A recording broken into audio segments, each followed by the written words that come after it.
Bye!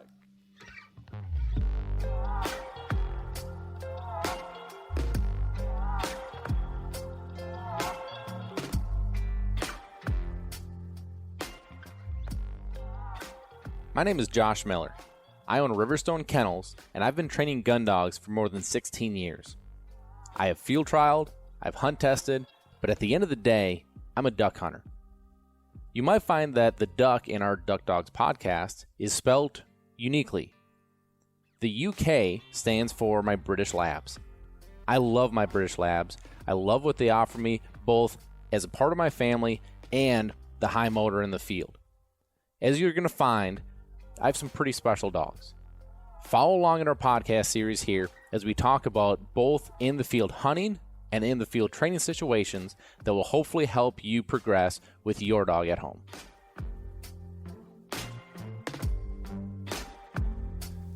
Welcome back to another episode of Duck Dogs, everybody. I'm your host, Josh Miller. And before we get going, let's make sure we thank our wonderful sponsors that make this possible. So first and foremost, thank you to Eukanuba. Eukanuba Premium Performance Sport 3020 is the blended food that we feed our dogs here at the kennel and our personal dogs, especially as we head into season, to fuel them properly as the athletes that they are. So go check out Eukanuba, www.eukanuba.com. Sport 3020 is the blend that we are feeding. Thank you to Gun Dog Supply. Gun Dog Supply is your one-stop shop for all of your hunting and training needs as it pertains to your four-legged hunting partner. Wonderful people, wonderful products. I just can't say enough good things about them. www.gundogsupply.com. Also, thank you to Lucky Duck. Lucky Duck is your 5-star crash test rated kennel, both in the intermediate and in the large size. So no matter how big or small your hunting partner is, you can be sure that they're traveling in the safest way possible. www.luckyduck.com. Also, as we head into season, be sure that you're geared up with kennel covers, kennel cots, kennel pads, everything that you need to keep them safe and happy.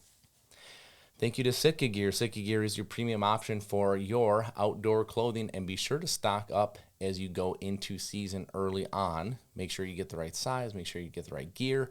I'm actually going on a trip here that actually leave this afternoon that we'll talk about here later on, and I geared up with all new gear, so I'm really excited. www.sitkagear.com. Also, thank you to Kent Cartridge. Kent is our shotgun shell of choice as we head into this season. We love their shells across the board, but specifically, I love that Kent bismuth. If you guys are looking for a great option to shoot out of your shotgun here this season, I would check out kentcartridge.com, especially that bismuth. I love that. And last but not least, Retriever Roadmap. Thank you to Retriever Roadmap. That is your premium option for training your own gun dog at home. Whether it is your first duck dog or trying to get your current dog to that next level, or you're just trying not to let things unravel during the season, go check out www.retrieverroadmap.com. It's a great program, great community. We actually have a little something special going on here I'll tell you about in a minute. And don't forget that if you are interested in that, the code DD100, so DD for Duck Dogs, DD100, gets you $100 off your membership. Well, all right, everybody. Hope you guys are, well, and now as you know from the giggle in the background, I do have a guest with me here today. Actually, more than one guest as we look at what we have going on here behind me, which I'll tell you guys about. So I'm leaving for a trip. We're going to talk about that here in a little bit. But with that trip, I'm coming back from another trip. Actually coming back from like back-to-back trips, home for a day, gone for the next 11, is it? A really long time. A really long time.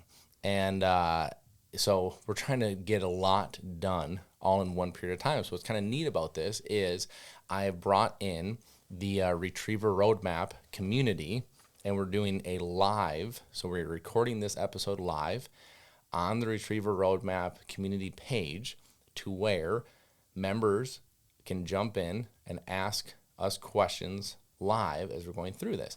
I do have a couple topics I do want to cover and talk about, but I thought this was kind of a cool, like, we're getting into season, especially in the South, and dove season, teal season, early honker season. It's already kind of going on. So let's kind of catch, some timeliness. But my wonderful wife, Whitney, is also on here with me. Good morning. Hello, everyone. So Whitney got to enjoy the Kansas dove hunt, as I think we talked about here on, I think, last episode. I kind of went over a quick recap of Kansas. But Whit, kind of give me your perspective, because it's an opportunity where you get to run your dogs in just a very different environment. So kind of give me a quick breakdown on Kansas doves real quick. Well, Kansas doves, it's my absolute favorite way to kick off hunting season. I love it. It's just a really fun, relaxed, easy way to ease into the full hunting season. And I love the fact that we can do it together, because after that, we totally go our separate ways until like February 1st. So that's a nice way to kick it off. I brought Purdy per the usual. And she did great.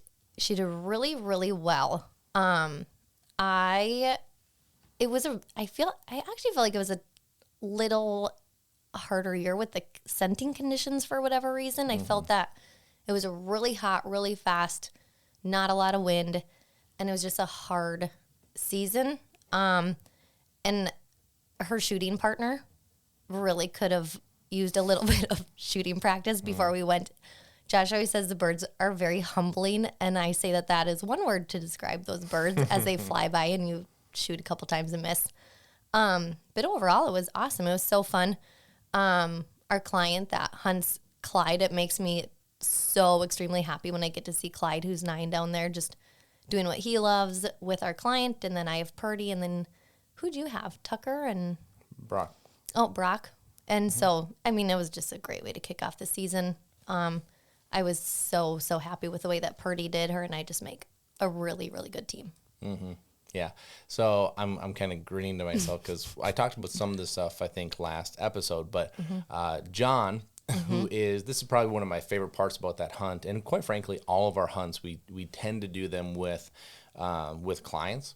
And these clients that have become friends, that become, quite frankly, lifelong friends. And I love that aspect of it. But John and I were laughing the one day because if you spend probably 5 or 6, maybe 6 minutes around Whitney, you'll realize she's a very competitive person.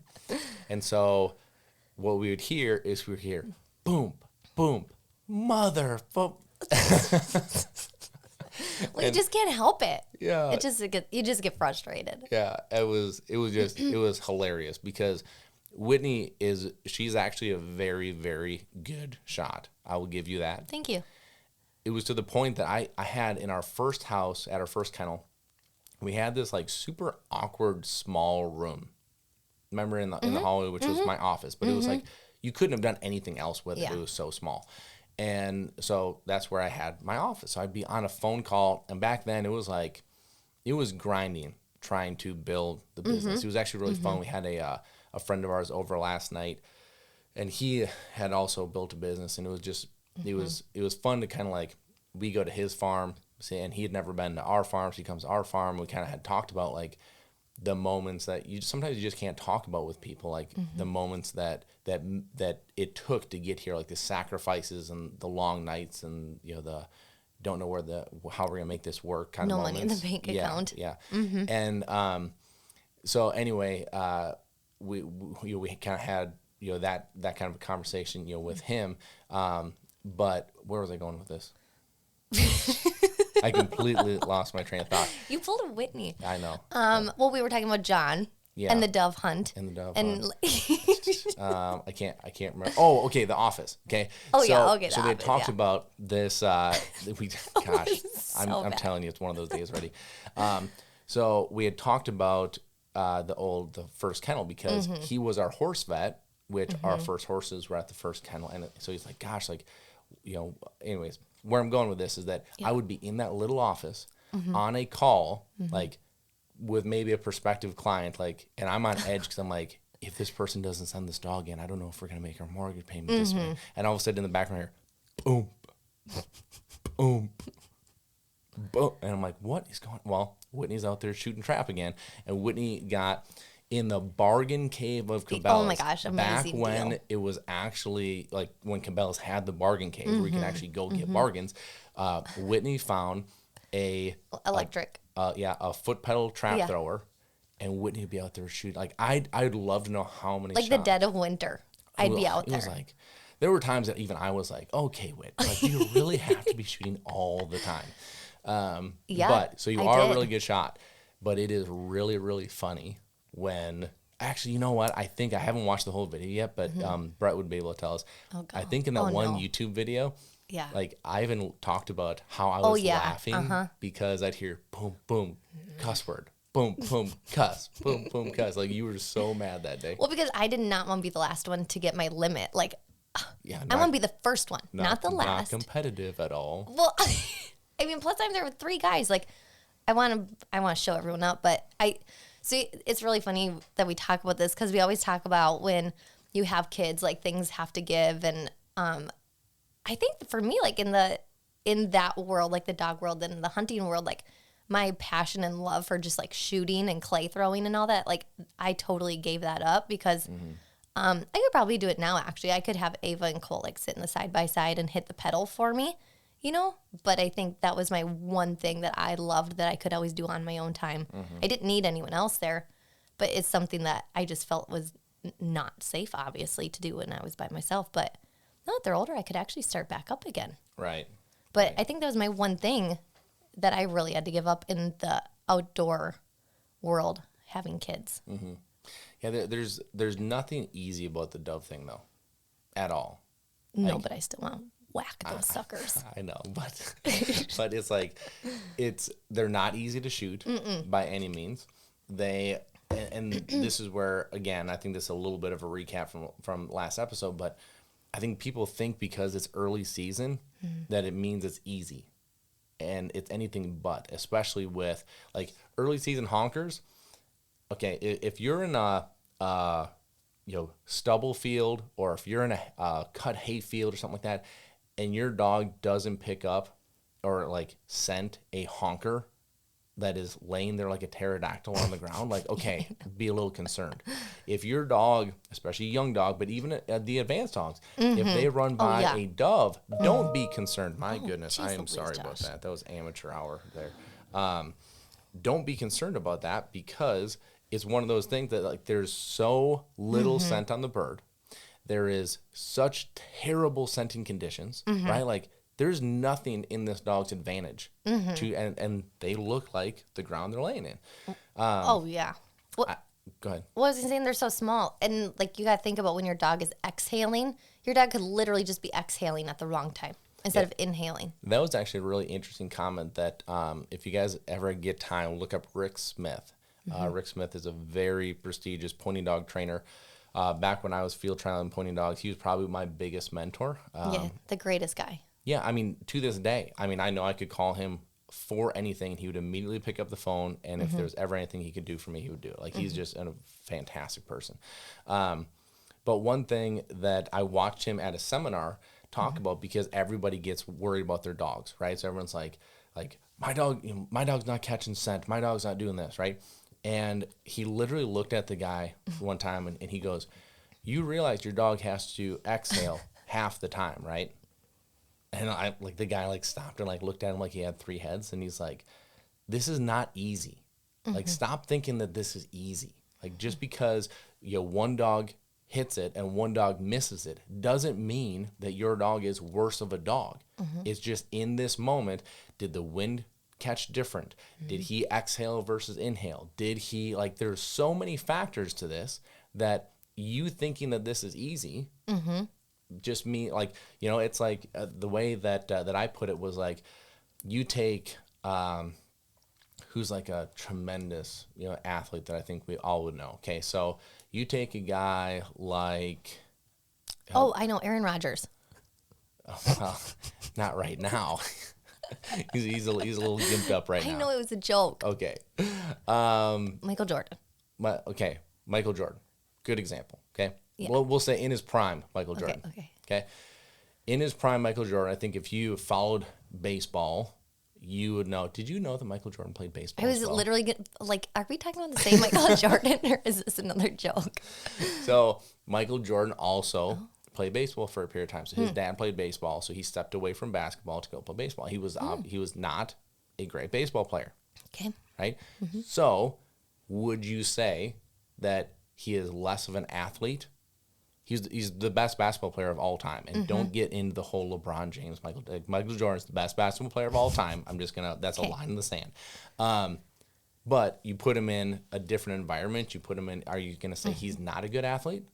Right. So like now it's a little different, right? Because we're talking about two dogs taking the same line and having very two different results. But the premise is the same of that there are so many factors and so many things that go into this that you as a human to sit here and be like, that dog isn't worth, like think about how many great dogs.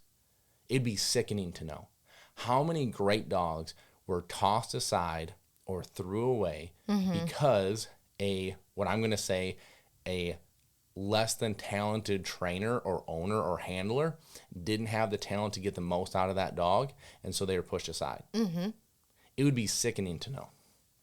That's a really good point. I would say some of our best dogs were deemed not worthy by other people. Like some of our best dogs, as in like import dogs, or what do you mean? That we own right now. Yeah. That they weren't up to snuff for somebody. Oh yeah, totally. And now look at them. Yeah. Right? Now, with that, I'm not saying that it's like because I'm so great, because I'm sure that I have had dogs that maybe I couldn't get the most out of, right? That went on, with an owner and the owner was able to get more, like, who knows, right? Like, I'm not saying that, but I'm just saying the right dog in the right hands, it's a really pretty thing. But that's actually another interesting point that I didn't plan on talking about, but we should talk about this because this is really interesting. So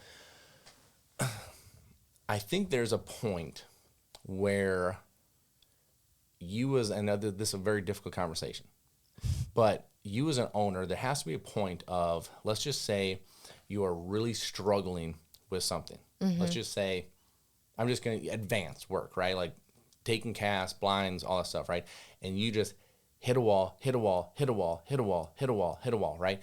And, we see this at times through Retriever Roadmap. I'm looking at the camera right now. We see this once in a while where there's like these SOS help messages, right? And of course, you're not going to be able to help everybody go through it all in a message, right? And that's where the one-on-one phone calls really come in great. That's where the run reviews, again, this is all Retriever Roadmap stuff, you guys. But run reviews come in great, like all the seminars come in great, like all this other stuff that is part of the program comes into value. But there is a point where you have to ask yourself, one, do I have the right dog? Right? Like the reality of it, you guys, is that if everybody could be Michael Jordan, everybody would be. Like, not everyone's built for that. Right? Not everyone is built for, you have a lot of great athletes in high school. How many of them go on to be professional? Right? For a lot of reasons, but very few. Right? Another question is, are you the right coach? Right? Are you the right trainer? Whether it's availability to property, availability to tools, knowledge, personality, right? There are so many factors here that play a role into whether your dog reaches the goal that you want. And at some point, that's a difficult question to ask yourself, especially from the dog standpoint. Oh, yeah. If the dog just doesn't have it, there's nothing that you're going to do to be able to get the dog to have it. Not a thing. If they're just not capable of it. You could be the best trainer, you could have the best advice, you could have the best program, you could have the best everything. But if the dog doesn't have it, dog doesn't have it. And, there's a lot of reasons that's difficult. One, because we love our dogs, like family. They are family, right? And then the thought of starting over, the thought of you admitting that I maybe didn't start down the right path, or maybe, whatever it is. But that's why, like, people like yourself, Whitney, take so much time and pride into producing the level of dogs that you and I produce. Totally. Because I know there's a very small percentage of people that want to hit that high level. But I want you to have the dog that is capable of it. If you choose, hey, all I want is my dog to, be a great family member, go on pontoon rides, hunt, 2-3 times a year with me at the game farm, that's totally cool. Like, but I want your dog to be capable of that, because the number of times that we have people that say, I want a great family member, great with the kids, great in the house, hunts one or twice a year, great. And then a year later be like, well, I want to do this advanced work. It's like, you know what I mean? Like, if we were breeding dogs that didn't have it, now you wouldn't have the caliber of player to reach that potential. Right? Or you're on the flip flop. Like for me, when I'm talking to our clients, going through their questionnaire, I also kind of have to read between the lines, right? Because I'll get a guy that reaches out and he's like, I do this hunting. This is, I want to work my dog every day. This is what I do. I want him to be a powerhouse. And if I give them that powerhouse, it's awesome. They're going to be super happy when they go hunting a handful of times a year. But then they're going to be frustrated 365 when that dog can't calm down in the house with the wife and the kids. So you also have to look at it on the flip side to make sure that you're giving them a good 365 day a year dog, and not just that powerhouse that they need the handful of times of hunting too. Sure. Yeah, for sure. There's definitely both sides of it. All right. Okay. Should we move into some questions? Yeah, totally. Okay. So I want to hit one that, can you see who's on right now? Well, I can see, I mean, I can like go through the, like people saying hi. Okay. So this actually stemmed from, Austin had asked me a question. This was months ago. Okay. And it's come up now a couple other times. So I want to hit on this. And, the question is, why do outfitters or guides not allow customer dogs? And very few are going to. I'd say the vast majority are not going to. We have an awesome member in Retriever Roadmap named Ben Commodore. If you guys are looking for a fantastic Alberta waterfowl hunt, Cloud9 Outfitters, Ben Commodore. Ben's one of the greatest people that I know. He will make sure you're taken care of. Like he's the man. I love the dude. But what I would say, like even with Ben, and Ben and I had this conversation. Oh, Ben's on here. Oh, hey Ben. What I would say when I'm looking at that kind of stuff, and Ben and I had this conversation as he was kind of building this out, but you have to understand. So like from a customer standpoint, and you're like, hey, I'm gonna come hunt. I want to bring my dog, and the outfitter is like, well, we don't allow customer dogs. As a customer, you're going to be like, well, what the heck? Like, that's why I want to go. I want to go for my dog. Anyone listening to this is, for sure, right? Because likely the reason you love to hunt is because of your dog. I'm the same way. Yeah. I just went on a dove hunt with Lucky Duck. It was a great deal. They took a few of their key people down to a place in Texas, and it just was not, it did not feel like hunting because I had to fly back to get to another hunt. It didn't feel the same.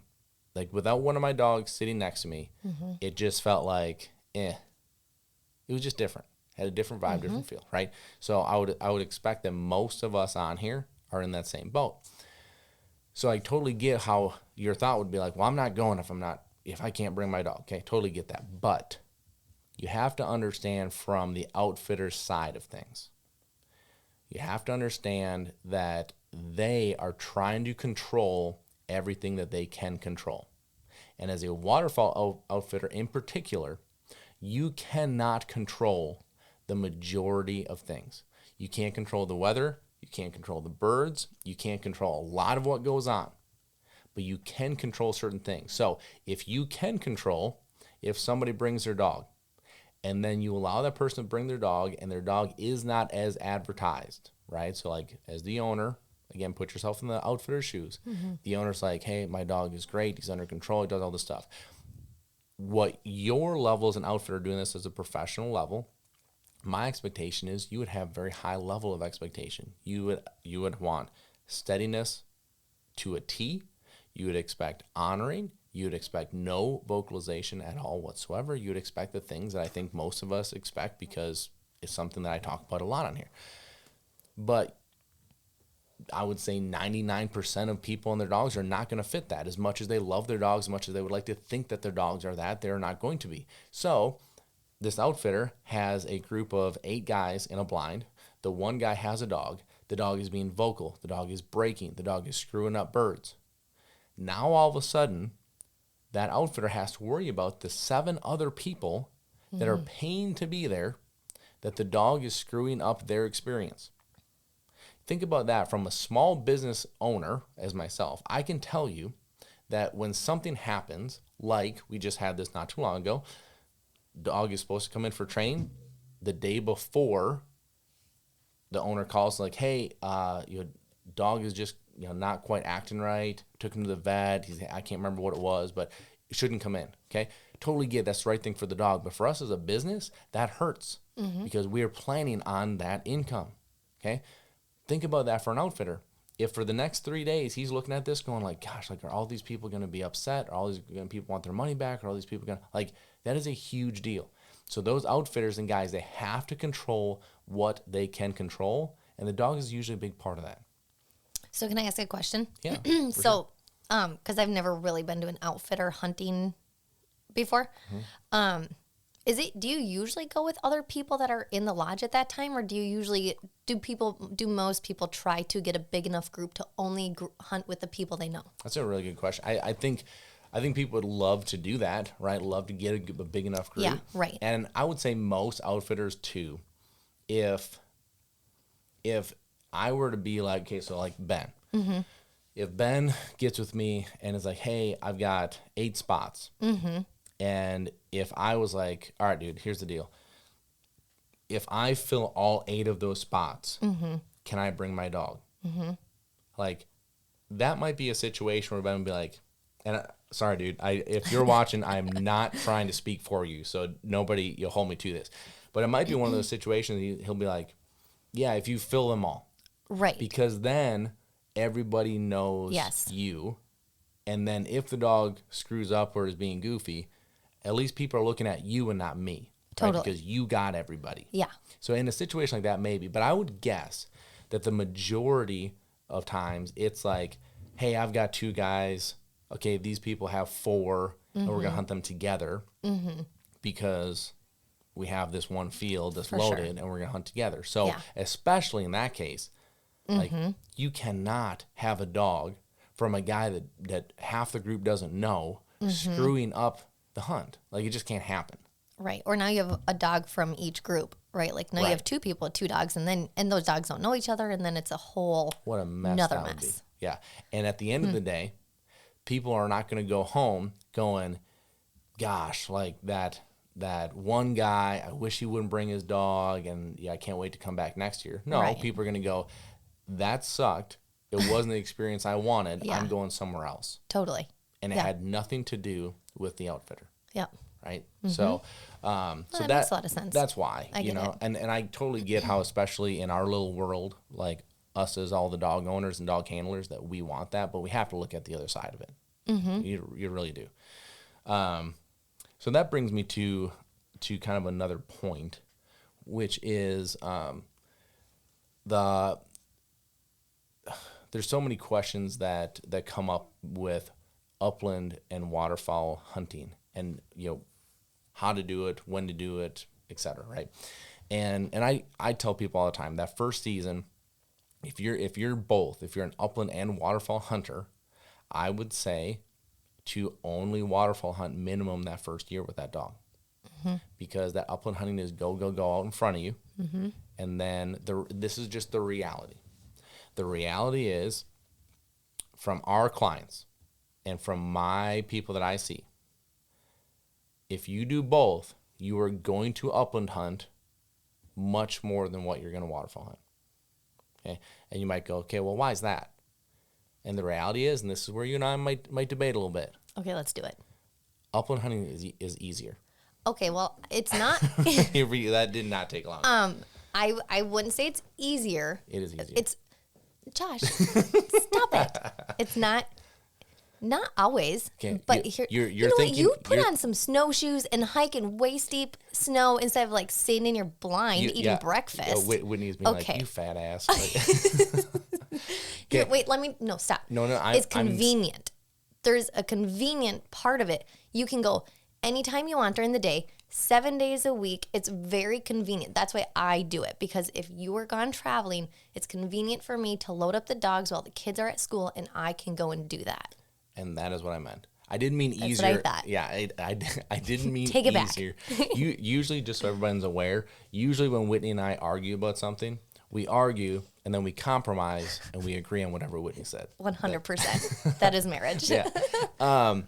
So that is what I meant. I didn't mean it's easier as far as like the physical aspect of it. It's convenient. That's right. It is. It's easier to at 1 o'clock on a Thursday be like, gosh, like I've got my work done. I can get out of here early. I'm gonna go hit a public field for an hour. Totally. Right. Yep. Or hey, I'm gonna run down to the game farm. Yeah, I'm working a young dog. Yeah. I need to get on birds. Have them put out 6 birds Yeah. for me, right? Obviously, you cannot do that waterfowl hunting. And waterfowl hunting, there's so many different aspects to it, right? With the scouting, right? So like, Yeah. you could just go sit on a random pond with your 6 decoys, but are you really going to be productive, right? And then you got to go early in the morning. Like, yeah, you can do maybe an evening hunt or so if you have the right situation, but the time, right? And the reality, money and all the equipment. that's right, Honestly, the like gear, the money. right? Good Like, Lord. think about. I don't want to know what we have into that trailer. Don't even tell me. I don't want to know. Right? Like, you think about all the decoys, all the blinds, all the gear, The trailer the itself. trailer itself, right? Like The dogs that are in the trailer. right. I mean, it's everything. Right. Now, do you need the trailer? No, you don't need it. But if you want to get a good spread that you can actually, especially running traffic on birds that you're not on the X, like you need to have a decent spread. Like it is very costly, right? Where upland hunting, really all you need is a pair of boots and a shotgun. I would take my And Tesla. shells. If I had a Tesla, take your little electric car out there. I was gonna say, you have a Tesla? No, I don't have a Tesla. But if I did, you know yeah, what I mean? you don't Like need- you can take whatever you need Right. to. You Ride don't your need bicycle that out stuff. there. You don't need hardly anything. Totally. Right? That's what I mean by it's easier. So the reality is Convenient. We'll just say convenient. you convenient. just hate the word easy. Yeah, because I don't ever take the easy route. Well, I'm saying you do in this case. Oh my gosh, I take the convenient route. So, okay, so what I'm saying is if you are somebody that's going into the season, you're like, well, I'm like 50-50. Up, like, I'm going to tell you are likely going to be 80-20 Yeah. from a convenience Total, factor. 100% right? I agree. And there's nothing wrong with that. But this is where the bad habits come up, right? The dog gets out as go, go, go, go, go in an upland situation. And then all of a sudden, okay, if it's 80-20, let's just say you've now hunted upland 7 times, and now you're going to bring the dog back and be like, hey, now we're going to sit here and be steady for the next 4 hours. Especially for a young dog, very, very difficult. So you get a dog that's anxious. You get a dog that doesn't understand what's going on. You get a dog that's trying to climb in your lap. That all of a sudden you're being frustrated. They're feeding off your frustration. They're not knowing what's going on, right? You see the snowball. That's why I say just go ahead. Like, so that's why I believe the redshirt season is so beneficial. And this is where, like, if you guys are Retriever Robot members, go in that community, that private Facebook page, and see how many people have testimonials already this year on redshirting their dogs and how big of a deal it's been for them now, their dog this year. It is a big deal, but it's because you desensitize them and you let that edge wear off, right? Totally. Now the dog can go perform at the high level. So if you guys don't know what I'm talking about with redshirt season, go back. I've talked a lot about it, and I know we have some titled, redshirt early on. But basically, it's not letting your dog hunt that first season. Desensitizing them, bringing them out, get them used to the environment, get them used to everything that goes on, but don't let them go retrieve. Just I know it's hard. So we actually have a redshirting question. Okay, go ahead. Okay, So now we're going to morph into the live questions. yeah, it just fits this. Okay. This topic we're talking about. So it's from Adam, and he says, "Hey guys, talking redshirting. How do you handle it when the dog is amped up, squirrely while you hunt? The goal is to learn patience and for them to be calm. But do you periodically give them breaks and call them off the stand during the hunts? Either give them a bumper retrieve or a few minutes to reset, re-engage, then bring them back to patience and under control in the stand. Not let them run around crazy. Just a break from the stand."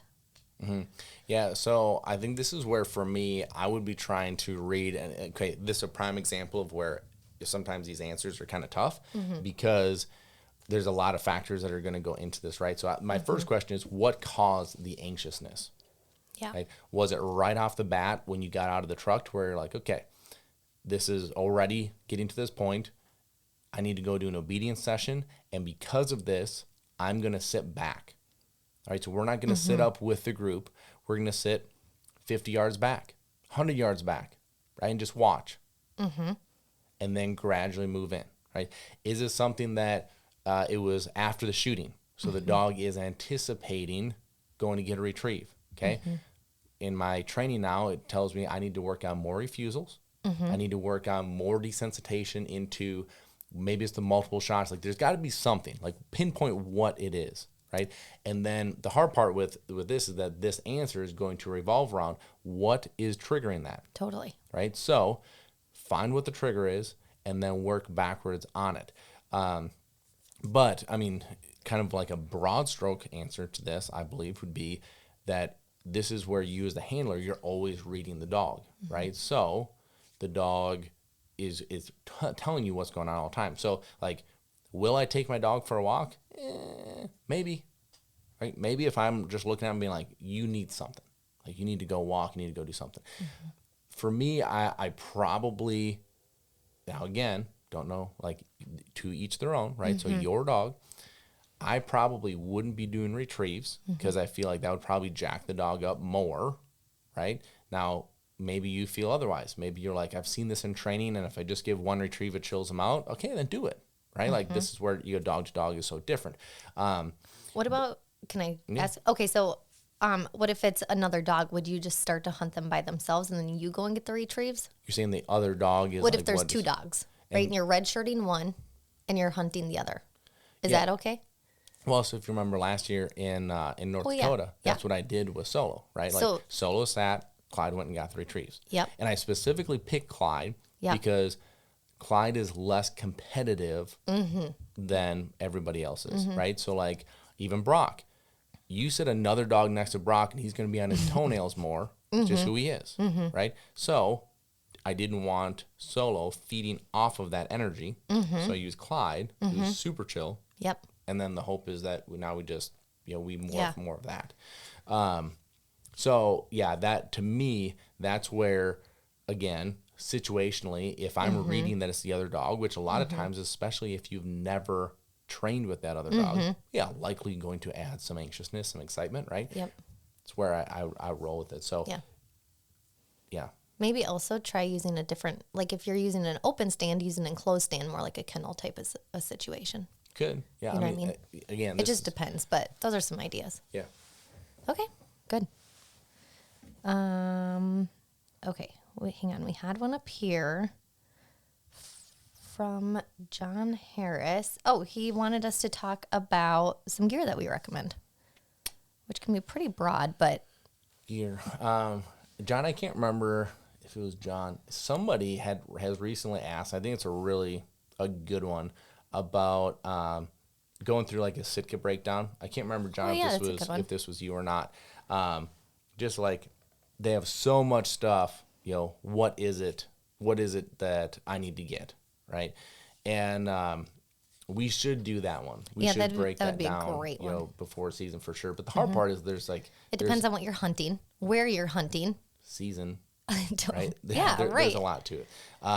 But there are certain go-tos that I have that I'm in, the majority of the year. Now, from a dog equipment standpoint, I would be really trying to use what you are going to use in the field in your training. So don't get a new blind and the first time you use it is in the field. That's kind of a no-no, right? A vest.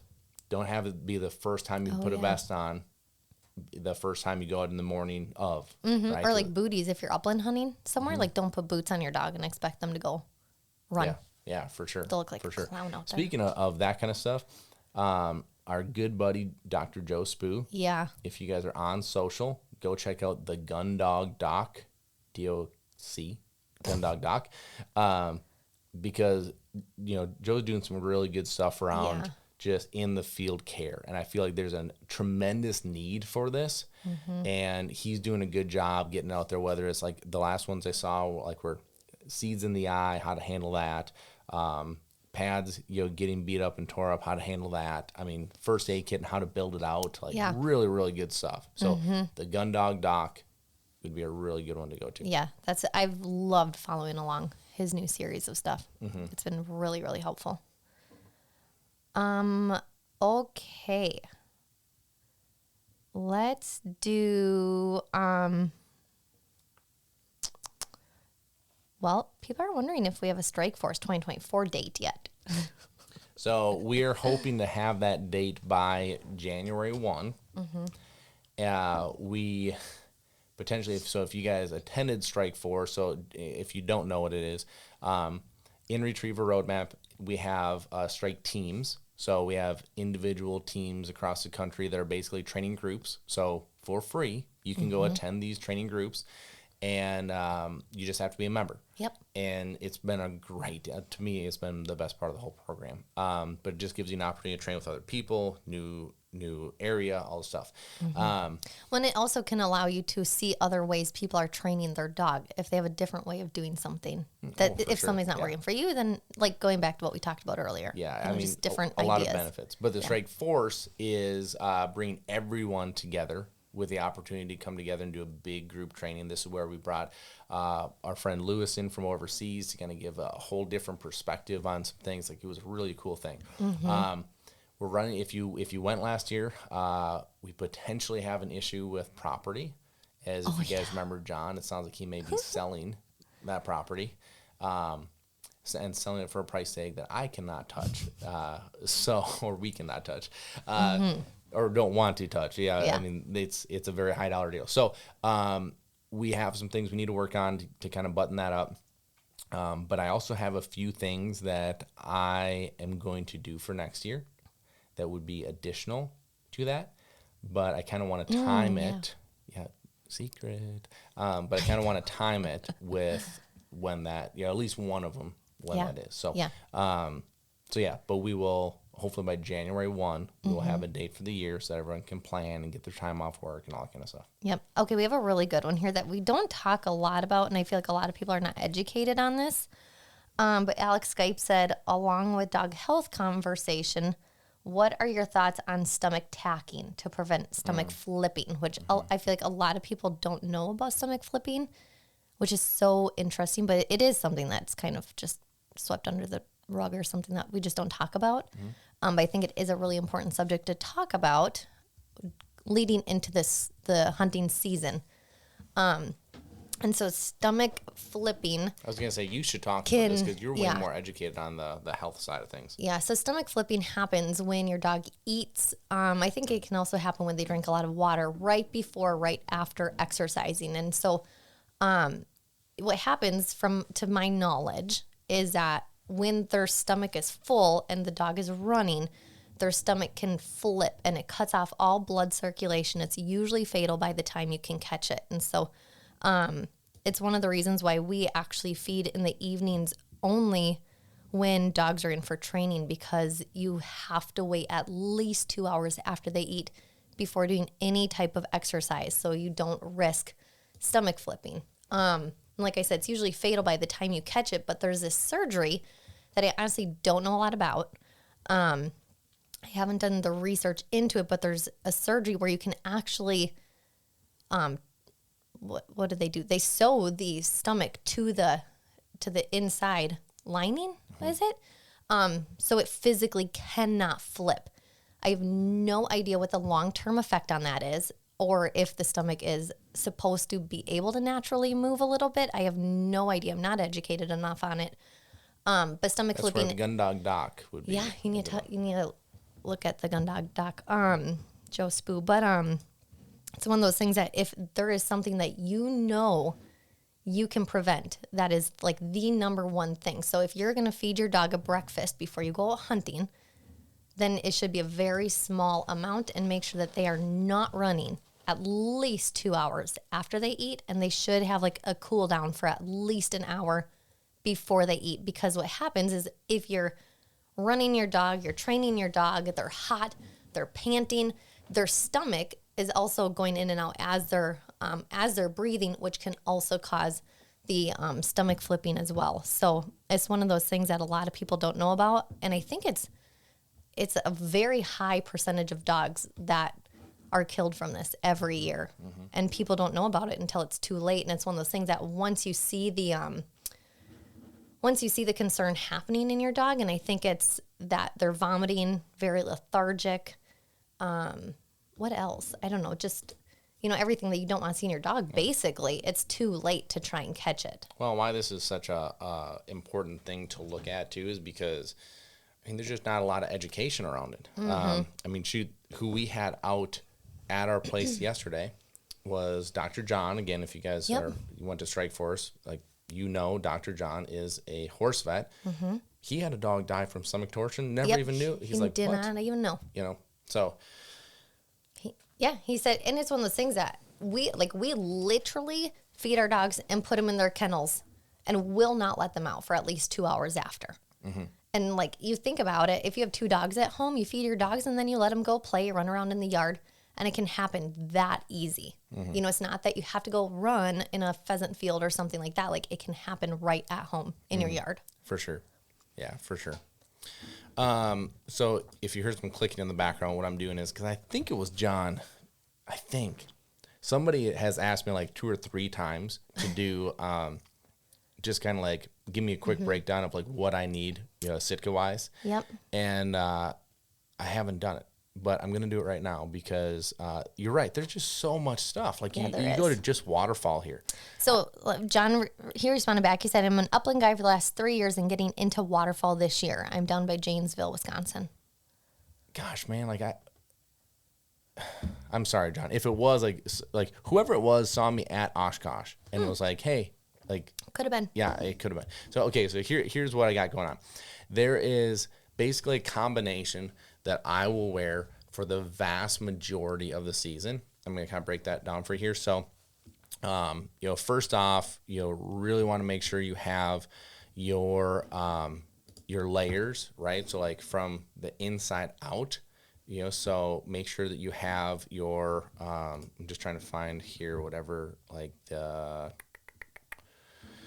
Okay, you look. I'm going to talk upland really quick because Jamie asked about upland. You have to get yourself a Final Rise vest by Matt Davis. They are amazing vests. I went through so many trying to find ones that fit me, that I can easily put the birds in, that has enough pockets for all my stuff. And the Final Rise vest is incredible, and it will last you forever. So Final Rise vest is number 1 on my list. Yeah, they're just great people. And then lacrosse boots. I love my lacrosse boots. They're super comfy. They have a lot of different styles, a lot of different insulation options. So lacrosse boots are great. For sure. Okay, so I'm going to start inside out. And now keep in mind, I'm kind of a freeze baby, and I don't like being cold. I don't.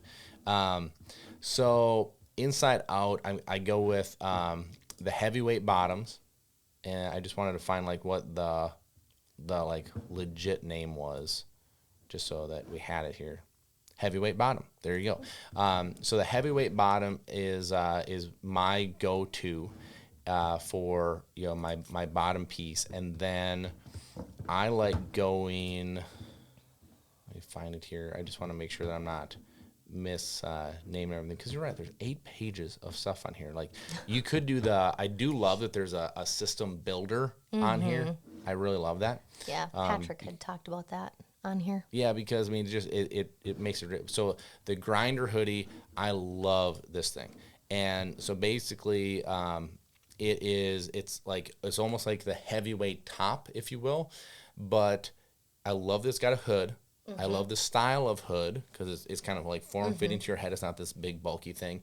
And I love, I can just wear this on early seasons, right? If I need a later season, you want to see it? Yeah, well, I also love the ambient hoodie.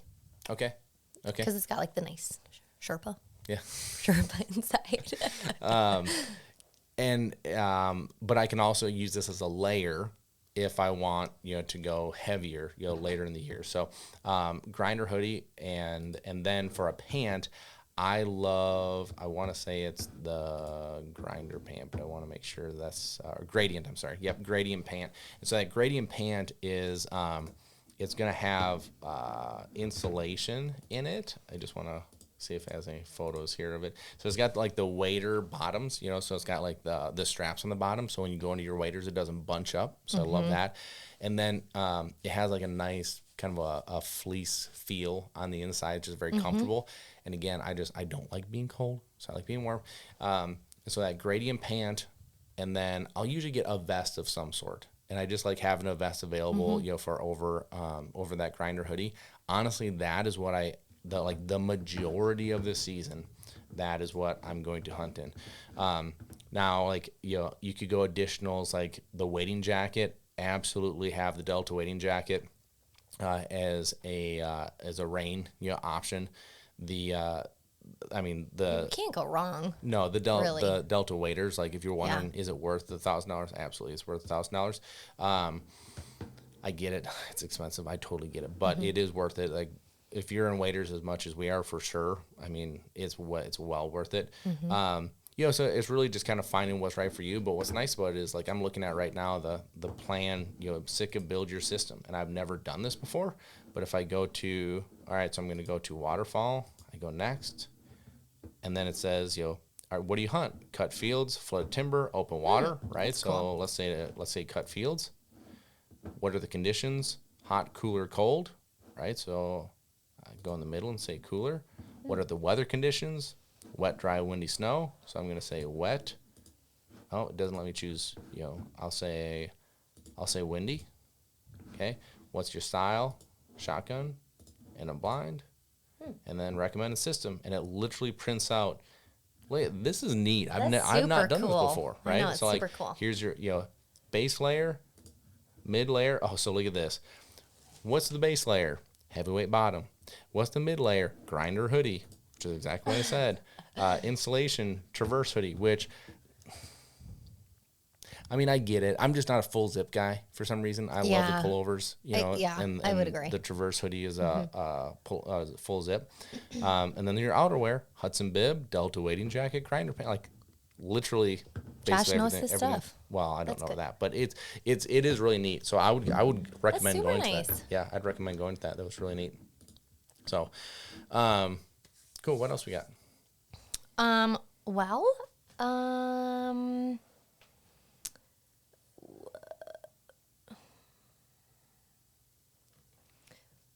okay, this is a good question that it might be a little longer than what we want, but Is it this one? who's that from? Matthew.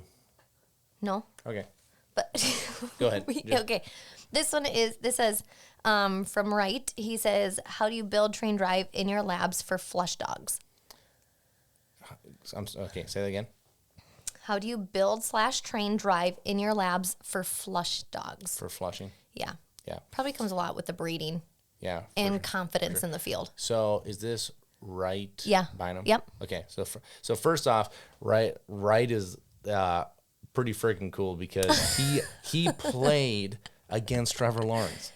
Like, that's like one of the most badass things that anyone's ever told me. Like, that's freaking awesome. So Wright, actually, what's really cool about this, so I'm actually going to back up and tell a quick little story about Wright, because I felt like this was a really interesting conversation of how to find what your dog's thing is. And so Wright has a short hair that he is doing some duck dog work with, and he's doing casting. And so he called me one day and he's like, man, like this dog just like doesn't want to do it, like loses interest, all stuff, right? And now I have trained a few short hairs for duck dogs. Like, are they a Labrador? Absolutely not, right? So we have to get creative and say, okay, how do we work? So for this dog and for most of the dogs that I've done is duck dogs that are pointing, versatile but pointing breeds. Got to make it a little more interesting, right? So a Labrador, something as much as a basic 3-handed casting baseball drill. Okay, most Labradors want to go do it, like oozes out of them, want to go do it. Okay, so you go over, back, boom, boom, boom. They're great. A short hair is like, this sucks. Let me go run, right? Because that's what they want to go do. Yeah. So what we did with Wright, what I always did in the past was I played baseball at big scales, right? So instead of 10 yards each way, I might go 75 yards each way, because the dog wants to run. That's what they want to do, right? So you do an overcast and then they get to go run. Now they're like, yes, I want to go do it. And that enthusiasm goes through the roof because it's who they are. It's what they're bred for. That's a good idea. So it's this is, I think, a kind of a cool thing. And, Reich can correct me if I'm wrong, but I believe, I'm like 99% sure, like he called us like, that was awesome. It worked perfect. It worked great. Like, and it's just a getting inside your dog's head. That's a really good idea. No cookie cutter. So it's really, really kind of a fun little background story. Okay. So for the flushing aspect of it, like, all of our dogs are going to be enthusiastic about it because you catch scent, that predator instinct comes out. They want to go punch it. The control aspect is very important. So for us, we want our dogs to sit on flush, which can be a very difficult thing to control. They're going in 100 miles an hour, going to go punch that bird up, flush, shot's going to go off. It's super high, distraction level, high excitement level, and they're supposed to sit down. So this is where our whistle sits become very important. This is where a lot of flyaway birds, just to practice this, like if your only practice is going to be on live hunts on live birds or at the game farm, where a lot of times people are like, I can't let a $20 bird fly away. Okay, that's fine, but you have to understand how that's not helping your dog, right? Yeah. If you're worried on shooting, you're worried on killing that bird, you're not focused on the dog breaks, now you're screaming and yelling, the dog doesn't know what they did wrong. Like, there's a difference between training and hunting. Yeah. You're either training or hunting. Is it fair to say that, like, I think that every upland dog should learn steadiness? Because... Explain that. That's a good idea. So because when you're teaching steadiness, you're teaching them that when the gun goes off, something is falling. And then when you're in the upland field, they're going to start to associate that. Okay, so I'm running. I flush a bird. I hear that gun go off. I know, hopefully, something is falling. So I'm going to stop, I'm going to watch it, mark it, and then you have all the control you need. And then you're also teaching them that they're released on their name. So now if you have your buddy and you, they've both been trained this way. Now you also only have one dog going out to that bird. Yeah, I think that's a good transition. I don't think it's naturally going to be 100% crossover, but I think the idea of doing that is going to give you the platform to tighten the screw down and be like, no, you have to be still and be steady. Yeah. And now, so I think that's really, so, and this is where we get hung up, right? Yeah. And this is where, so I have an idea with the kennel I actually just shared with you this morning that I think is, I think I'm going to do, and because I think it's really interesting. I think we need to do videos. I think we need to do videos for Retriever Roadmap. I think we have to do videos for the kennel. Yeah. But I think we have to do videos on, hey, like, this is what hunting with your dog should look like. Because now I've always held off of that because, as you guys can probably imagine, in my profession, there is a lot of ego, especially with males, right? Guys come in, it's like, oh, like I hunt I hunt all the time, and I go do this and I go do that, and I'm like, okay, but then that same guy will get done with training, have the dog be steady, have the dog retrieve the hand, and that we've had this a couple times be like, why does that dog not want to get out there and and it's like, he does. He's being steady. Like, no, like my dogs don't need to do that. They need to get out there. It's like, no. Like, this is what this is supposed to look like, right? And because this person hasn't convinced that this is how you hunt, right? Well, no, this is how you hunt maybe, but it's not safe, it's not productive, it's not all these things. But like, there's an education piece that I feel like we've done good at, but every once in a while you get somebody that's like, they don't get it. Yeah. And then, naturally that gets, so like, Retriever Roadmap. So you're going through this thing and you get to the end, you're like, well, that's not what I want my dog to do, right? Like, but if you educate someone, this is why, like, your dog should be steady for all these reasons. Oh, okay, didn't know. Like, I was in that boat too, like Easton, right here. So if you guys are on the live video, okay, that was my first boy ever. Don't know if you can see that or not. But that boy right there taught me more than I would ever teach him. And he there was a lot to where I didn't know what I didn't know, right? So like, he wasn't steady for that first season because I had no idea. I was just happy he was going to retrieve something. Like, I had no idea he was supposed to do that, right? So then I had to learn, I had to progress and get over it. So I think we're going to so I'm gonna tell you guys like my secret. I think this would You're be telling a lot of people your secret. I know. I apparently just don't have secrets. So Brett doesn't know this yet, but Brett, if you're listening, this is something that we're probably gonna do because I think you'll be freaking hilarious. So if you've ever seen the movie Dodgeball, right, where like they're teaching the dodgeball and they're like, hey, Jimmy, we're going to play dodgeball today, and he's like, well, what's dodgeball? Well, you got, X amount of people on both sides, and like, I just think that's freaking hilarious. So I think it'd be super funny to do one of those, like, hunting wise and be like, yeah. I think it'd be super funny to, like, Josh and Dave. have Dave out there with the dog and, like, have a dog break, and I'd be like, no, Jimmy, you don't want the dog to go, and then have Dave be like, gee whiz, mister, that does make sense. I just think it'd be hilarious. But, like, the idea of, like, hey, like, let's show people, like, this is what it is supposed to look like. Mm-hmm. Like, at the end of the day. Yeah. And that's why, so, in retriever, I keep talking about, if you're a duck dog person, you're not a retriever from memory, you're like, God, shut up about it. Like, I get it, right? There's just a lot of there's so much that I learned through this community. Totally. That I feel like I can go and then give free advice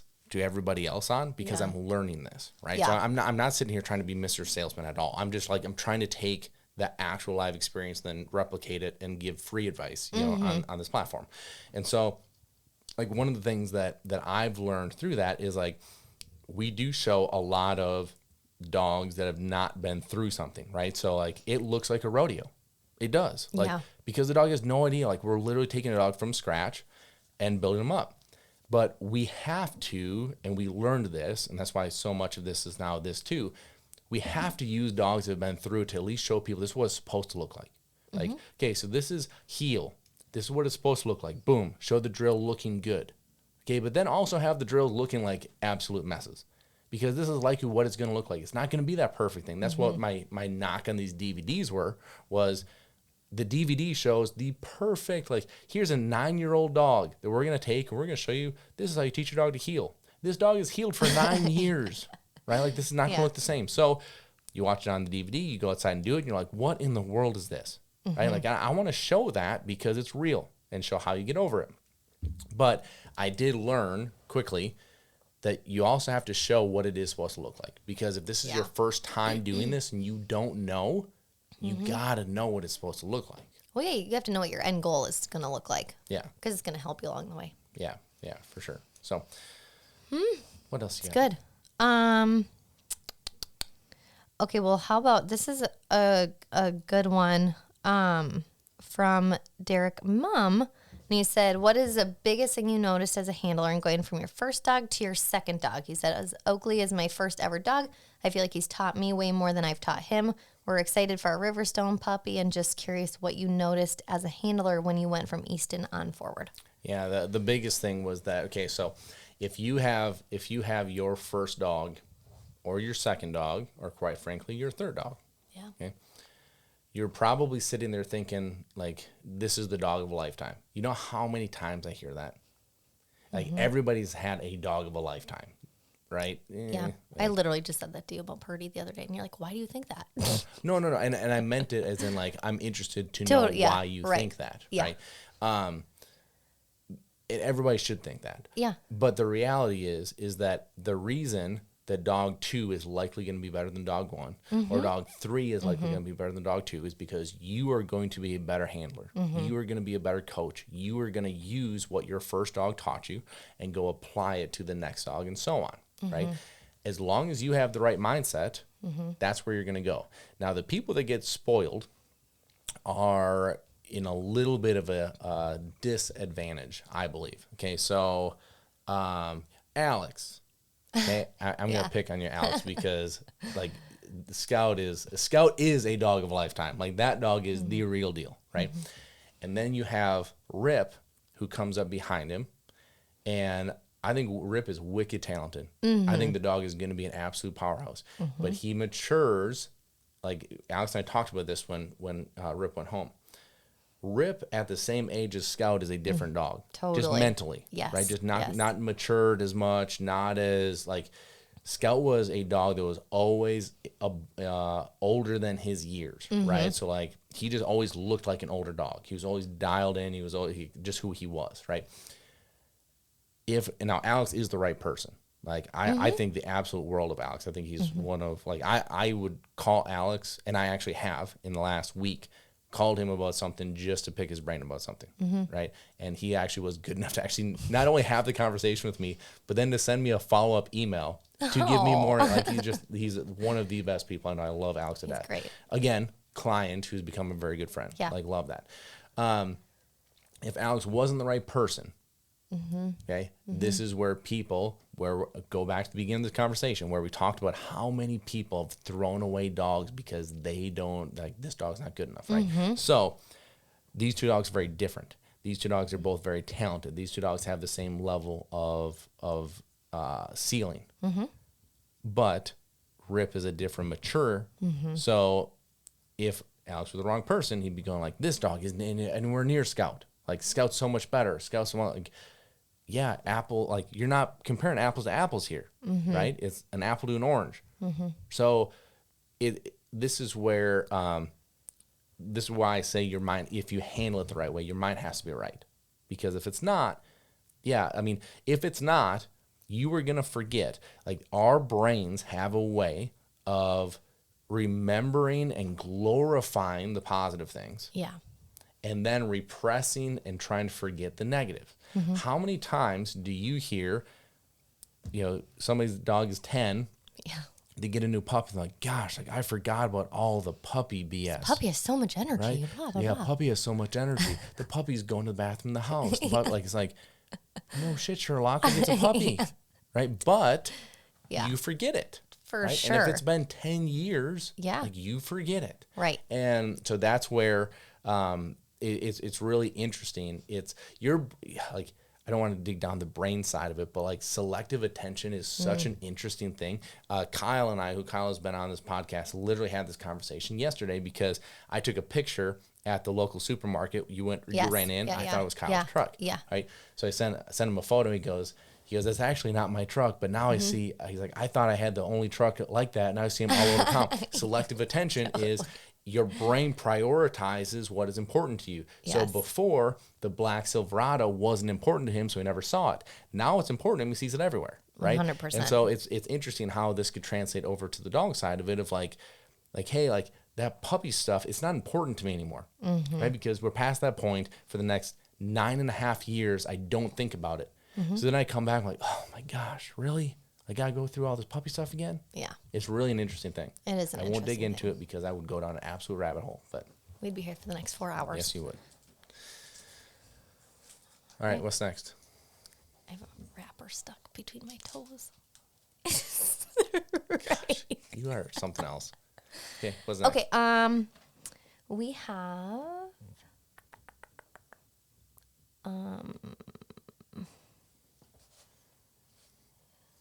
you can't find one on yours. Let me see. I just gotta go through them. Okay, let's see. This is probably that Matthew one that you had talked about. Josh and Whitney, we have been following you for some time, and I listen to the Duck Dogs podcast regularly. Thank you so much. If you could comment on how this journey of yours started or led me to the podcast episode where it was talked about, that'd be great. I'm new to training my first dog and initially wanted a gun dog, and now I'm into doing AKC hunt tests. I'm hooked and fell in love with the process and would like to get into training dogs more. There you go. That's awesome. Super cool. That's awesome. So the quick version is Easton, that same dog that I just talked about. I got him when I was 16. I think so. I believe. It might have been 15. It was right when I was getting my license, either right before or right after. So 15, 16.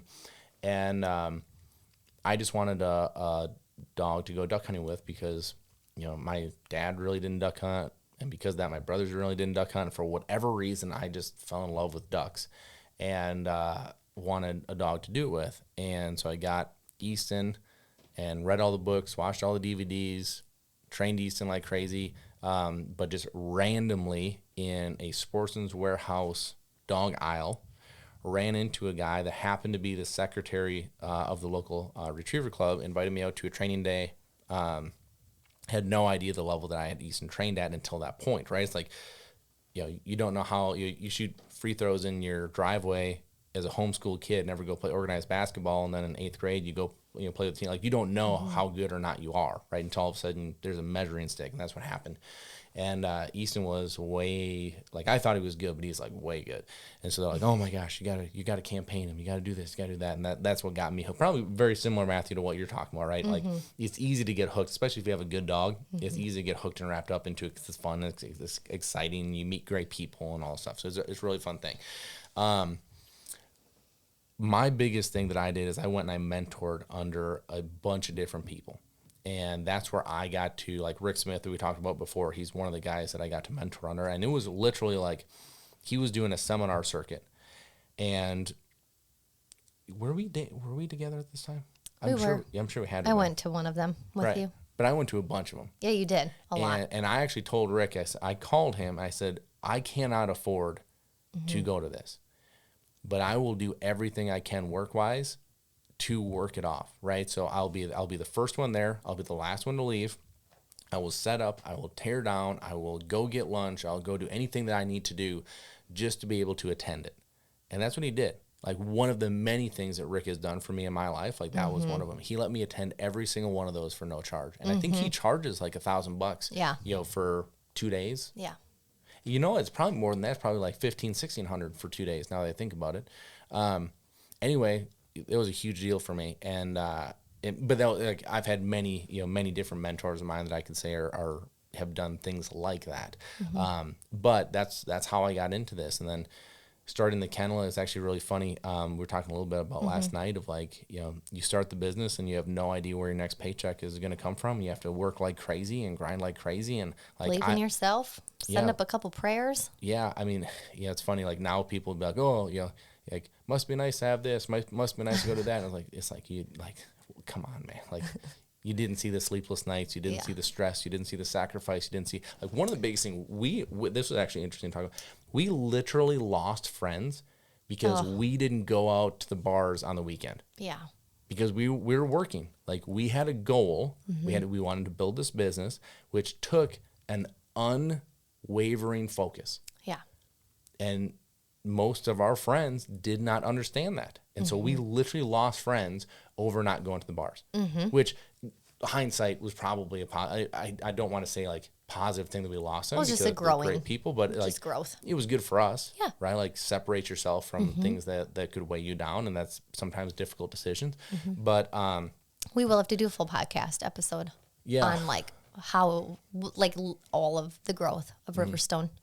Yeah, because it's been an interesting journey for sure. Like, yeah, when you pull up now and you see the tech pond and you see the what I think is a beautiful building and the landscape and everything.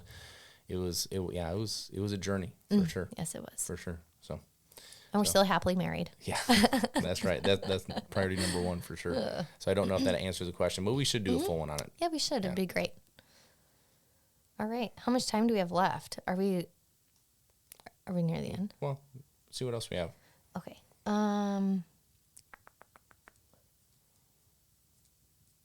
That was a lot of them, actually. Okay. Nothing else. So as Whitney's going through that, what I'm doing is I'm getting on a plane here this afternoon, and I am going overseas, and I'm going to go see our buddy Lewis, and we have a lot of fun stuff that we are going to dig into. So I'm going to get to duck hunt over there, hopefully roe deer hunt, hopefully red stag hunt. We're going to go to a couple trials. I will say that there's one bittersweet thing, and I got to share this on here. It's like very bittersweet. It's a little heartbreaking, to be honest with you. So I got a call last night at like 9-something o'clock, and it was the MRA, which is the Midwest Rodeo Association. And it was a congratulatory phone call because I made the finals in my rookie season. Whoop, whoop. Look, Cowboy Josh. Which is a huge accomplishment. Especially from what I'm told. Like, nobody does it their rookie year and all this stuff, right? And I did not go to that many. I just did really good in the ones I went to, right? Yeah. Well, I can't attend because I'm going to be overseas. And now A lot of you are probably listening being like, oh, boo-hoo you. I know, but it's a cool accomplishment because of how hard I worked to get to Oh this my point. gosh, yeah. I mean, You worked very, very, very hard. yeah, and I mean, you saw it, obviously I lived every it. step of the way. Yeah. So many nights, so many practices, so much of like, I mean, I poured myself into it for sure. Oh, yeah. So it's a great accomplishment to have said that I made it. I really would love to go, but now I'll shoot for it next year. 100%. So Yeah. More rodeos for everyone to attend to cheer you on, and just, it'll be Right. great. It'll be really fun. right, for sure. Was there anything else you found was your Yeah, one thing that we should mention is about Lewis being in Retriever Roadmap and Yeah. the videos, because we talk about different styles of training, training the right trainer for the right dog. I think that those two go hand in hand now that we have Lewis and videos up in Retriever Roadmap on that. Yeah, for sure. So one of the things I've talked about a lot that holds people back, I would say certainly more with men than with women, but just people in general, is ego. Ego will hold you back, not only with your dog, certainly with your dog, but just in life in general. Like I know a tremendous number of people that would be way further along in life if they would put their ego aside, if they would stop talking and listen, stop acting like you know what it is you're talking about and listen. Like one of the best compliments that I had ever heard was, I can't remember who said this. Brett had made mention of it one time, I know that, but there was someone else that I wouldn't have expected to notice it, and I feel like maybe that's why the compliment meant so much to me. But the compliment was like when we go to hunt test. This was at a hunt test. Gosh darn it! It doesn't matter who it was, but they said, every time you're around people and are talking about training, you're listening. Like you're not boasting in and talking over them. That is because there's always something to like. This is something I do feel like I am a quote unquote expert in. I have the accomplishments, hopefully, to back that statement up. But that doesn't mean I can't learn.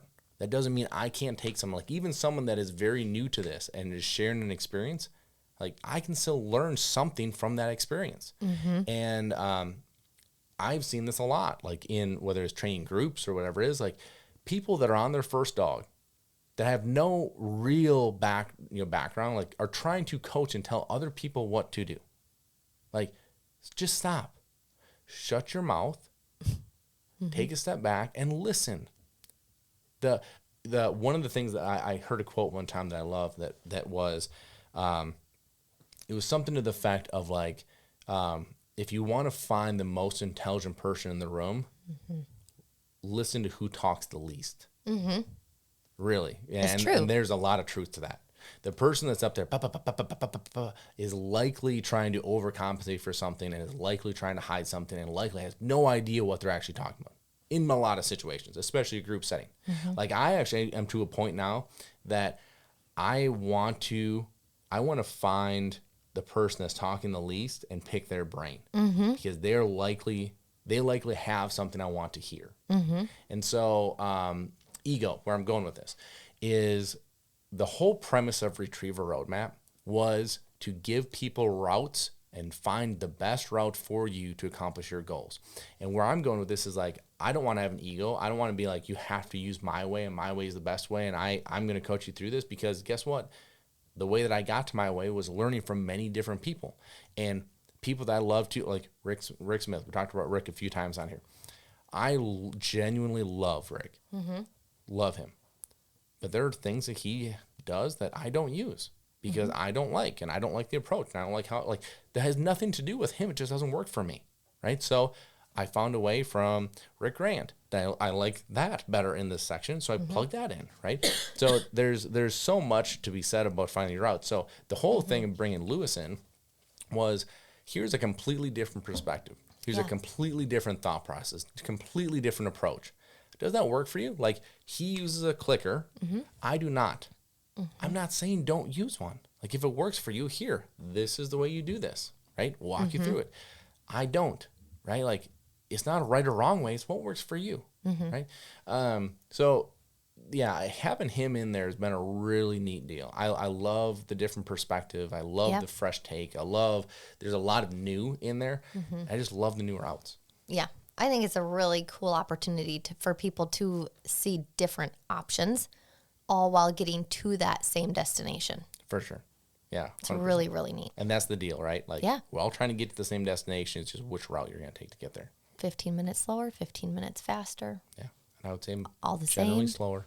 Generally That's slower. the one thing, especially this time of year, everybody wants to go fast because season's here. Everyone wants to go fast. Mm-hmm. Slow down. Slow your roll, people. It'll be fine. Right. Do you have anything else you want to cover? No, I think that's it. Okay. Yeah. Well, we're going to wrap it up here because I have to get ready to get on a flight.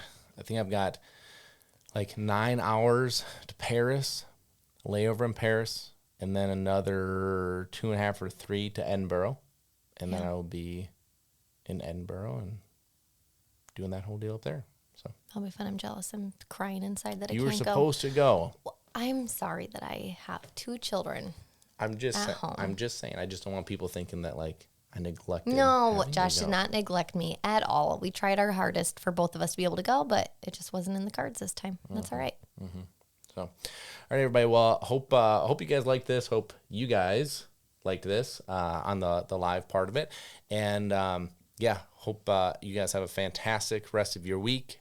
Go be productive with your dog this week because you're either in season or right around the corner. So go make that progress. Go tighten up what should have been tightened up here or what didn't go well here on the last hunt, and keep progressing forward. So hope you guys have a fantastic rest of your day, and we'll talk to you again soon. See you later.